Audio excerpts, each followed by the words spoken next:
Hello, thanks so much for joining me today for Bite Live. My name is Nicola Kemp and I'm Editorial Director of Creative Brief, and it's my pleasure to host this masterclass in building a satisfying side hustle. Now, I'm lucky enough today to be joined by Rachel Eban, planner at Saatchi Saatchi, and Juliet Cornick, account manager at Saatchi Saatchi, who are going to lift the lid on sexual wellness startup brand Aura, a brand that they both have instrumental roles in building. So it's a universal truth in marketing that despite the fact that it is 2021, women's sexuality can be used to sell everything except women's pleasure. And this is the clarity and truth that underpins the Aura brand. Now, Aura's mission is to empower everyone to love themselves and others with confidence and respect. 5% of all Aura's profits are donated to charities that fight to support survivors of sexual and domestic crimes and prevent them.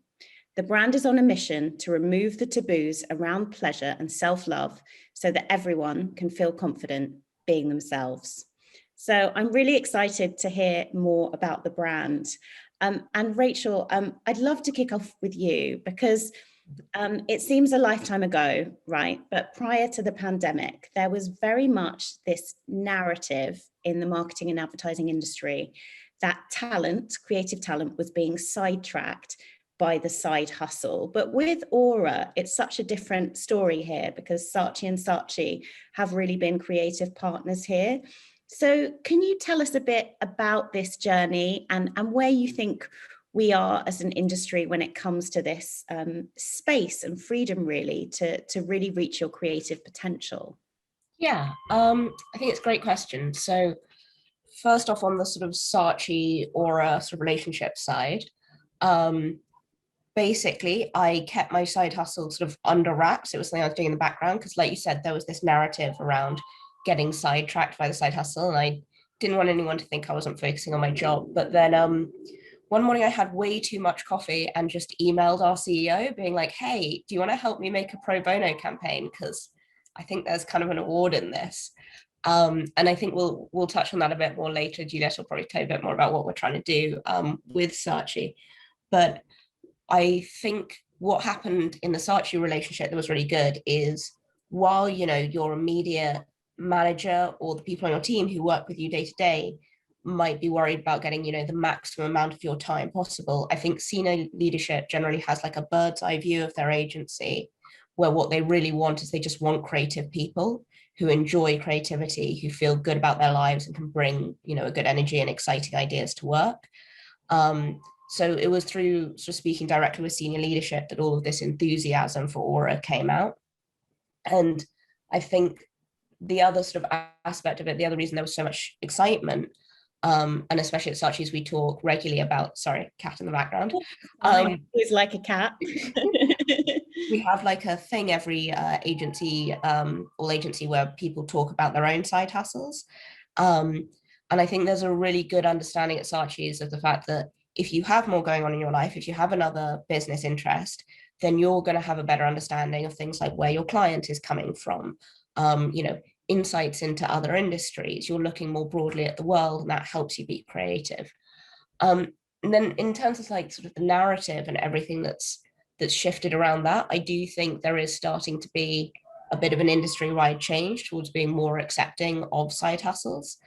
Partly, I think, just because during lockdown, lots of people got them. So it was either accept it or just don't, but people are still going to do it because, you know, as much as I'm sure some agencies would like to, you can't actually control 100% of people's time.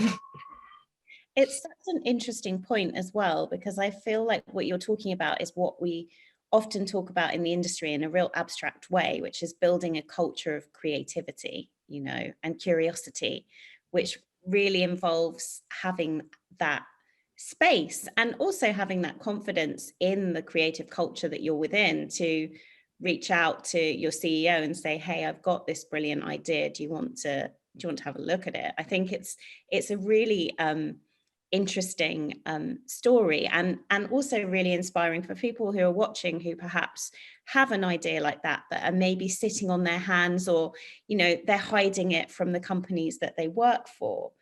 And I think that's really interesting, particularly in the midst of the kind of lockdown and the pandemic. And Juliet, I'd love to bring you in here, because what do you think the impact of lockdown has been on the creative industries? Because there'll be some people watching this going, this is lovely, this is really exciting, but I can't even get through my email inbox, let alone have a creative side project that's, you know, really flying.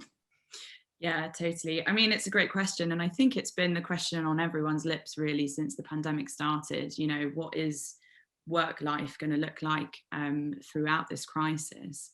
I mean, advertising in the creative industries are always very high octane and very intense. And you know what you sign up for when you go into it. And we all do it to drive towards great creative. I think there's certainly differing opinions about productivity levels in the pandemic. I think probably been very difficult in terms of new business, which is so chemistry reliant. And I certainly think that there's a difference between looking someone in the eye and getting them to engage and then sitting around a virtual table. But then it certainly feels like, for the most part, those hours that we might have spent commuting, we are now spending working. So hence, I think a lot of agencies have been pretty good at enforced timeouts and taking that time away. The other thing, and I'm not a parent, but I think we've learned to respect new boundaries of working parents. And I love seeing colleagues who do have kids, who I've always heard about, you know, them having to leave early to pick up their kids from school and it being a rush and a stress. I think it's been brilliant seeing colleagues set their new boundaries for how and when they interact with their kids. But I think it's still a learning progress. And I mean, I look at Rachel, who still runs it. She proves that it's possible to do it. And I think we can sort of take a leaf out of the book of setting new boundaries for ourselves and working out what's really important to you and setting that time aside. That's really interesting, and it's so good to hear as well in terms of those new boundaries coming in. I think there has to be some upside from what's been such a challenging time. And I'd really love to bring you in here, Rachel, because lockdown has impacted so many aspects of how we shop, what we do. Excuse me. How we interact with brands, really. And it's also seen a host of new brands come on the scene, which is really, really inspiring. Could you tell us a bit about how this unique period of time has impacted the Aura brand? So it's really interesting, actually. Aura was something that I have a business partner, and it had been a project kind of long in the works. And then lockdown was kind of, you know, really lit the fire underneath us to like get it going, because you saw this massive spike in the sales of especially vibrators, but also lubricants. And it was like we had to jump on that boat or we were just going to miss it. There's really been an explosion of like sexual wellness brands, partly just because the demand has just shot up. People have been inside, they've been maybe separated from their partners, maybe just bored, and for all of these reasons there's been a lot of love honey orders. So for us, it was really a call to action that we needed to start making things now. We needed to get into product production. There was no more time to faff about with brand. And in terms of kind of a little bit more of a cultural shift around masturbation, there has been a bit of like a change in the way people are thinking about it because of lockdown. This isn't massive. I wouldn't say it's society-wide or anything, but in people who were already kind of accepting of, you know, using sex products and, you know, maybe with a partner, that kind of thing, there's been an acceleration in getting interested in more ways you can improve your sex life. So more products, more kind of like more romance. So for instance, we sell a massage candle and sales of that went up too. And the idea of that is you melt the candle, it turns into a massage oil, and then you can rub it into your partner. So all of this space that couples had, and people alone, just, you know, together or together with themselves, that, you know, these infinite hours needed to be filled and there was so much monotony. A lot of people turned to sex and romance as a way of fulfilling those needs. So it's been huge for the industry. It's a really interesting trend, and so it's actually such a positive trend as well, because there's so much around self-care as well, and it's like it's lovely that self-love is part of that that shift. And but there's still a bit of, you know, with taboos around some of these topics, right? And with Aura, you're really setting out to break some of those taboos. But there's also not just kind of the social issues, there's a lot of regulation in this space, isn't there? Could you tell us a bit about some of those challenges? Because it's not very straightforward to bring your brands to market.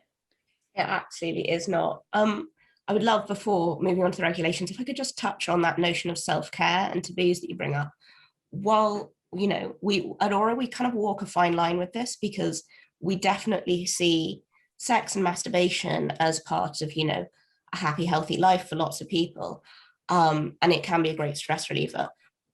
There is also a move you're seeing towards putting women's masturbation in this sort of category of self-care, of stress relief, as if, you know, it needs to be that to justify women doing it. And the truth is, women masturbate by and large for the same reasons men do. They're bored, they're horny, or they want to go to sleep. Or our tagline is designed for pleasure, because while some other brands have focused more on health and care, we've always wanted to make it clear that that's like a lovely side benefit. But at the heart of it, this is about, you know, it's about satisfaction. It's about climaxes. I think that's such an interesting point, and I was thinking about that when you were talking, the way that we gender certain things. It's the way in which, you know, in a lot of advertising, women still have me time, whereas men have, you know, hobbies and sporting pursuits. And you're so right that I hadn't thought of it through that lens. It's really, really interesting. Thank you. And I'd love to hear a bit more about the regulation, because it's such a growth market, but there is so many things that you don't necessarily understand about what you can and cannot do. I would say every media buy feels like a roulette game. You know, it's not even just that it's a risk or a gamble. It feels like betting on black. It's completely 50-50 whether anything is going to get through. So Love Honey, for instance, recently did a TV campaign post Watershed. Amazing. Very jealous. Great if you've got the money. That is one place where you can advertise sex toys if, you know, you've got that agreement with the network, etc. However, for most companies, you know, especially startups, especially smaller ones, which tend to be female-led, what you're really wanting to do is you're wanting to do social media. And that's where we start. And, you know, even for huge brands, we all know that social is completely unavoidable. It's part of every media plan now. You absolutely must have it. The rules that the social networks use around advertising sex products are themselves, they have some sense to them. They're quite puritanical. I don't 100% agree with them, but the way they're applied is where the problem really is. So the rules are, you cannot advertise sex products for pleasure, only for health. So you can advertise condoms, but you can't say they're ribbed for her pleasure. You can only say they stop STIs. You cannot sell adult products outside of like a condom, or, you know, certain other products that are health orientated. You cannot sell vibrators. You cannot really be advertising lubricants. All of this is just considered bad, icky. No, it goes on the same list as like guns and weed. Like, you absolutely cannot advertise it, even though obviously we target people who are over 18 and, you know, can make these choices for themselves.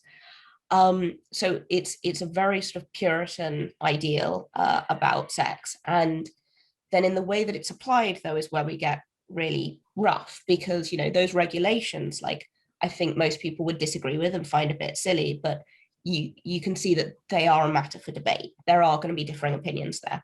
The way the rules work in practice is where it gets like unbelievably gnarly. Like, it's not really up for debate how bad it is, because by and large what you see is that you make an ad, and it goes through the approvals process, and then it either stays up or goes down. And during that process, what's happening is an algorithm is in charge of figuring out whether or not you're breaking any rules. So the way that works broadly is that it unfairly penalizes female orientated products very often. So we've seen, you know, ads for Viagra are totally fine. Again, they get through the rules for some reason. If you're tossing up, you know, a really male targeted ad that's sort of like, if it's a lubricant and all of your products are for men, then you're probably going to be a bit better off. I don't want to say that it's definitely going to get through because it's still shaky ground. But if you've got a vibrator, absolutely no, definitely not. You're not getting through at all. If we want to advertise something as benign as a massage candle, we have to make like a shell website for that ad to come from, because the Facebook pixel goes back to your website. And if it finds out you have a vibrator on your website, then it will again blacklist you. So basically the way it works in practice is that you can't really run ads on social media. We work really hard to stay one step ahead and, you know, try to get it out there. But it's pretty unsustainable. You need a person doing that completely full time, and it's heartbreaking work because you make the creative and then it gets just taken down before anyone can see it. And yeah, it's all done by algorithms that look at the words you use, the shapes in pictures. So at no point do you get to talk to an actual human in the process. And believe me, we have tried, and say, you know, hey, this is just a vibrator targeted at women between, you know, 45 and 55. No one's getting hurt. You just can't have that conversation because the system is so technical. But to be clear, it's not just Facebook. All of the social networks run this way. They're the easiest example to use, but I'm not singling them out. It's fascinating, though, in the midst of kind of the conversation more broadly about advertising on social network, hate speech on social network, that there's this space where actually there's really, really heavy regulation and very gendered regulation as well. So from a creative perspective, how have you managed to bring the brand to market if you don't have the budget for a TV campaign? How do you do that? Well, we do a lot of search, which it's sad because we have a lot of like creative brains that we work with, and you know, search is really, I mean, you've got to put good stuff in, but Google's going to optimize it for you. So it really takes some of the joy out of the marketing, I think, when so much of what you're doing is search, but it is very effective. CRM obviously is great. You know, giveaways, brand partnerships, finding sort of small tactical things around the edges. Amazon, which is amazing. A little bit of a poison chalice. I think anyone out there who's got a side hustle, you know, you want to be on Amazon, but there's always a risk there because you're very dependent on them. So, you know, they've been great for the lubricant, and we have definitely had sales we wouldn't have had without them. Obviously, they take quite a big cut, and there's always the risk that they could, you know, make their own version of your product and, yeah, pull yours. So it's a tricky one with Amazon. The other things we've done, we looked into podcast sponsorships, which are great because the person controls the space, and there's a lot of amazing podcasts out there talking about sexuality and wellness and relationships. There is an ongoing question as to the value of podcast sponsorships in that way, though. Again, like great brand movers, is it the right thing for a small business? Maybe not. Like, it's quite an expensive buy for what you get back in terms of views, but you do get a lot of relevance. So there's a huge amount of experimentation going on here, you know, trying new things and learning as we go. And then, yeah, I'd say the other thing is we have the most amazing customers.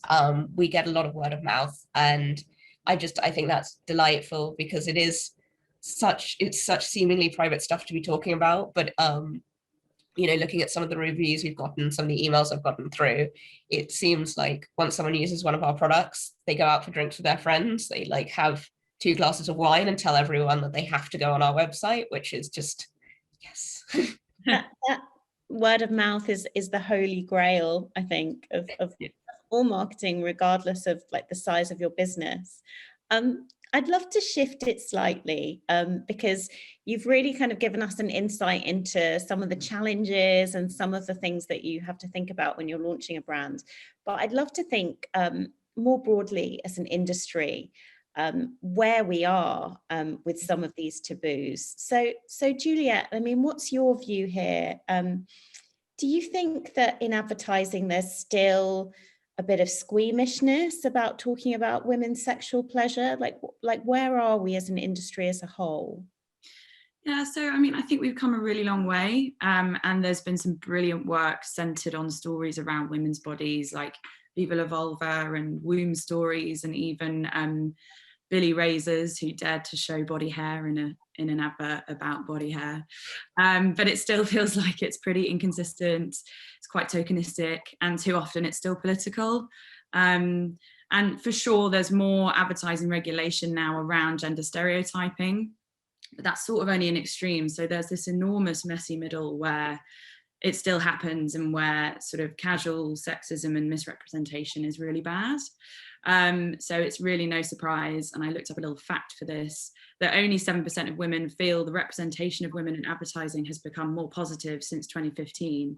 So that was around the time of the really famous Beachbody ad, which got quite a lot of flack. For me, it'd be great to get to a place where women's bodies are normalized in advertising and in culture in general, such that you can show them without making a statement one way or the other, and they're just demonstrating that piece of creative to how it was intended to be. And like, certainly in terms of squeamishness, I mean, when it comes to language and depictions of women's sexual pleasure, it's still quite bad, I think. So we use euphemism and different creative devices and visual puns to make it somehow more acceptable. You know, harsh words like vagina or coming are still quite frightening to audiences. You know, I think it's the same reason why a song like Wet Ass Pussy was received with such fanfare, because it was so direct. And it still remains that 90% of women don't see advertising as relevant to them. And that's because of work that uses sexual imagery of women to sell in a way that's entirely irrelevant for a female audience. And we touched on it earlier, but this is sort of where we got to the aura brief, is because you can use sex to sell anything except women's pleasure. So that's why this opportunity is so interesting. We can't advertise sex products on social media, especially if it shows sexual pleasure and it's not about health. So our brief is about, well, what happens if we removed all of the pleasure from our ads? Will then we be able to advertise on social media? And this is kind of the story behind the No Pleasure campaign, which is what we're calling it. So we're really here to start a conversation around the absurdity of these rules and the casual sexism that really does underpin it. Yeah. So it's so interesting, and those stats as well, they're so sobering, because, you know, as an industry, you know, it does feel like we have seen, particularly when you look at sectors like sort of the advertising of period products, we've had this red wave of adverts that feels the sense of progress maybe isn't being reflected by the audience so much. And I'd love to get your view, Rachel. I mean, do you still think that there is a disconnect? You know, the reality of women's lives, maybe not always depicted in advertising. And I think the figures that Juliet said, and the fact that really a real woman in a marketing campaign, it's 2021, is still a gimmick to some degree, is quite shocking. I mean, do you think that disconnect is changing? Is there a shift happening? And your experience with Aura, is that informing the work that you're doing with other brands as well? I think it's a really interesting question. What it comes down to is what advertising does in a society is it reflects it and it changes it. You know, it's kind of a two-way mirror. That cannot be the right phrase, but we have the power not just to reflect, but to drive changes. And I think the changes that we have seen up to this point, the like closing of that disconnect, isn't sadly because creative agencies have really pushed progress forward. I think what we've been doing by and large, with the exception of a few amazing campaigns, is we've been reflecting progress. We've been like just, you know, by the skin of our teeth sometimes, holding on from being totally irrelevant to our audiences.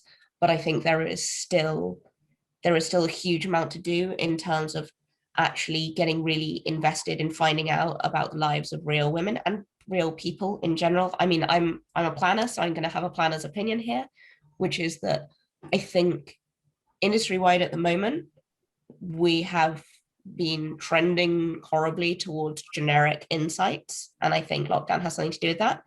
And I think when you put any filter on top of that, the insights get more generic. So if it starts generic when your audience is, straight white men who reflect the majority of, our senior leaderships, the majority of our head of planning departments, if you then say, actually, our audience they're going to be people of color, or they're going to be queer, or they're going to be women, the insight gets further from what that person, it gets more generic because it gets further from that person can understand.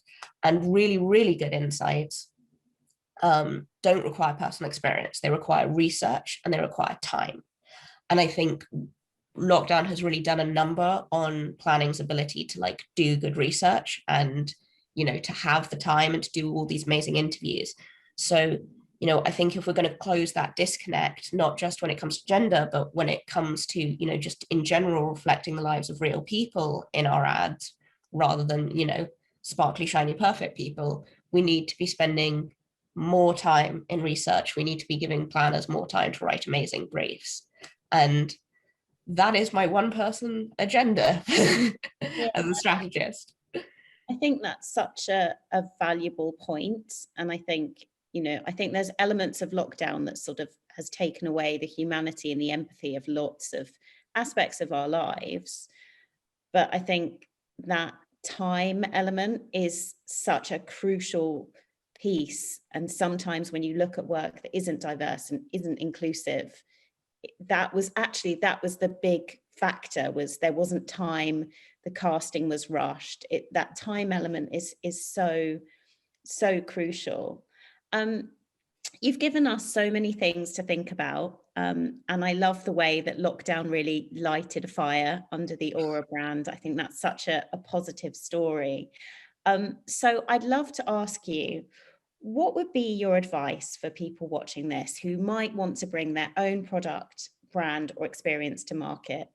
And this is such a complex question, right? Because there's going to be some people watching this that feel like currently they don't have time to brush their teeth, or, or whatever it is. We all know all the data that's shown all the extra pressure that people have felt under in these challenging times. And likewise, there is a conversation around, that pressure to monetize your hobby, doing things just for the joy is important too. So I'd love to get your views. So how can people get more control of their creative destiny? It's quite a big question, but Rachel, I'd love to get your view. I think it's a really good question. I would say the first thing is, like you said, there is a pressure to monetize your hobbies. You do not have to have a side hustle. If you're listening to this, presumably it's because you're interested in it and you probably want to have one. But just to be clear, I feel like in some ways, especially because we're talking about, women's issues here, it has been added to this list of things we have to do, have 2.5 children, have an amazing sex life, have a full-time job, and also a side hustle. That's insane. You do not have to monetize your hobbies. If you do something and it is fun and you like it, that is enough. Not all of your spare time needs to be productive. Equally, if you don't have any hobbies, like if what you like to do is watch Netflix and drink wine, that is also extremely valid. However, if you do want to take your side hustle, maybe you've already got a business, or you're thinking of starting one, if you want to take it to the next level, the two pieces of advice I would give would be, first off, if you can, and there's a lot of different schools of thought on this, so this is just my perspective, have a business partner, have a team, have a group. Don't make it just your own thing, because when it's one person's project, you're missing all of the insight that you would get from just having said it out loud, even before you hear the other person's opinion. But you're also missing all the emotional support. It's really stressful. There are going to be ups and downs. There are going to be days where it feels like this was a terrible idea and you have lost loads of your savings and you should move back in with your parents. And those days are a lot easier if someone else is in it with you, even if they're also going, this was a terrible idea and we need to move back in with our parents.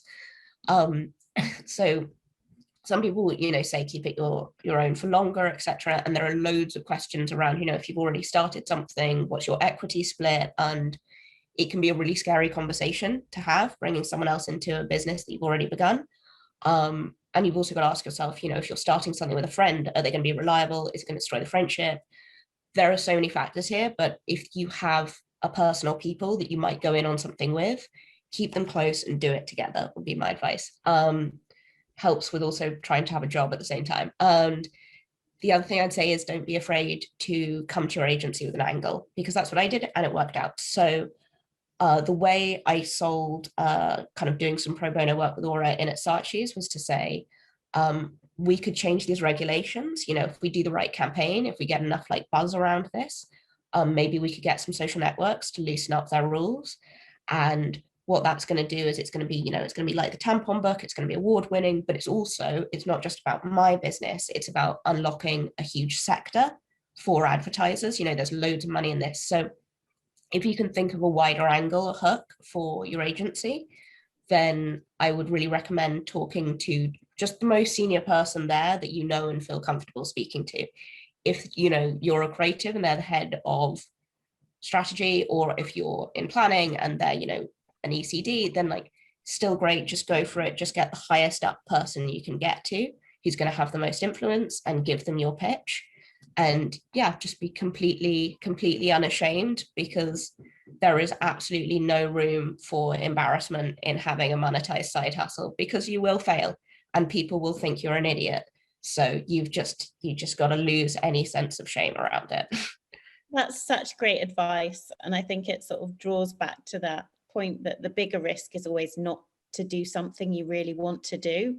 And my friend Suleiman Khan always has this brilliant quote. It's like, what's the worst thing that someone can say to you when you ask them the question that you're not asking them? It's a really good bit of advice.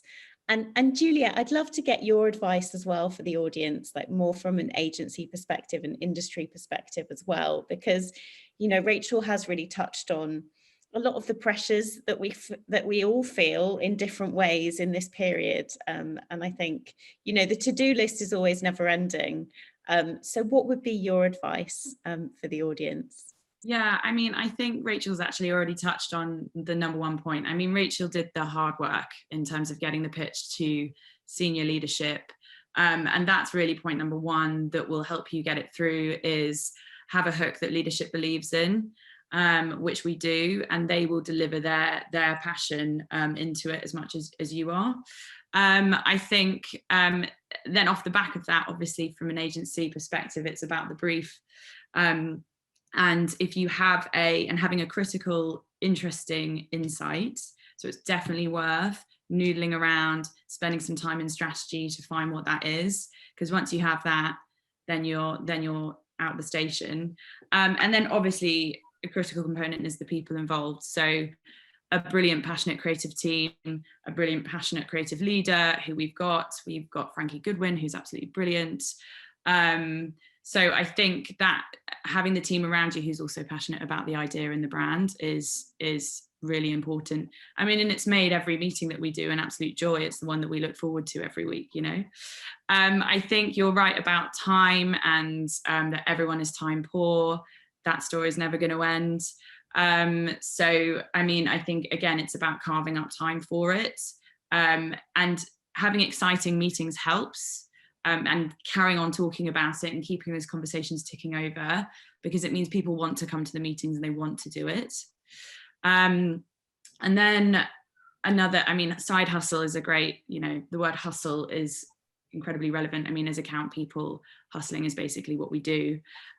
So it's about the hustle. You got to get people in the room. You got to get people enthusiastic and wanting to be there, so you get that momentum, and you got to keep that ticking over.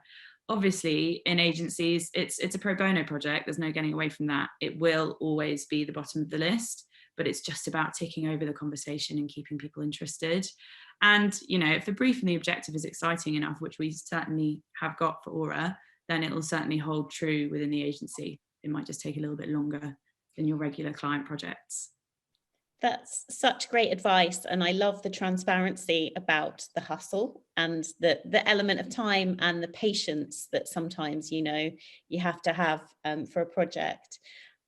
Thank you both so much for making the time for this conversation.